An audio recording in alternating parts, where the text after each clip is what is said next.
another thing which I did not mention because time was limited. The Bible describes how we change spiritually when we violate the written laws of God concerning sexual purity. So if we will establish, as I've established, that watching porn is a violation of God's written law for us. There's a story about King David, and he was one of the most famous kings the Bible ever talks about. He went to his balcony, watched the bath of Bathsheba. He watched live porn, in other words. We read about it in the Bible chapter, 2 Samuel chapter 11. And there in verse 27, the Bible says the thing that David did displeased the Lord. So, okay, I want you to first understand that.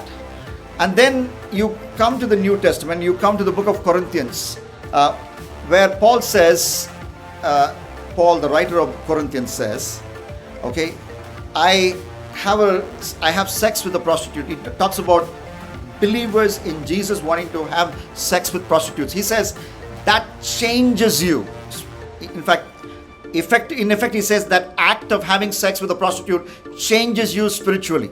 So you may not commit a rape, you may not harm anybody, but the Bible says any sexual sin that you commit changes you spiritually. And it actually robs you of your fellowship with God. And also, if you're honest, it places a guilt in your heart. The first part of the talk, the many people that I quoted, they're not followers of Jesus, but they honestly wrote about what they felt when they were watching porn. In fact, I have another book called by a PhD scholar, Jean M. Twenge, okay, iGen, and she talks about this Time magazine article which I quoted from, and then she says, I just want to read this one paragraph. Okay, she's quoting from the 2016 Time magazine article where non-followers of Jesus were profiled, and they were porn addicts, and they no longer want to be porn addicts. And here is one reason why.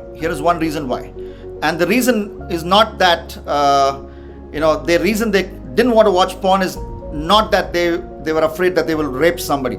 There's another reason which I did not mention in my talk, but I will mention as I read these lines. A 2016 Time magazine cover story documented the growing number of young men, they were not followers of Jesus, okay, who say their extensive use of porn had left them unable to be aroused by actual sex. Their extensive use of porn had left them unable to be aroused by actual sex. So it's not about the rape angle, but this is another serious issue for Noah Church. Okay, this is not a church-going youngster, though his name is Noah Church. He's not a believer, a follower of Jesus. Noah Church, now 26, when he first saw pictures of nudity online when he was 9. By the time he was 15, he was masturbating to pornographic streaming videos several times a day. Okay, this is actually the report from the Time magazine article, April 2016, and this is reported by Jean M. Twenge, again not a believer in the Lord Jesus. Okay, when he was a senior in high school, he and his date ended up naked in our bedroom, but he couldn't get an erection. There was a disconnect between what I wanted in my mind and how my body reacted.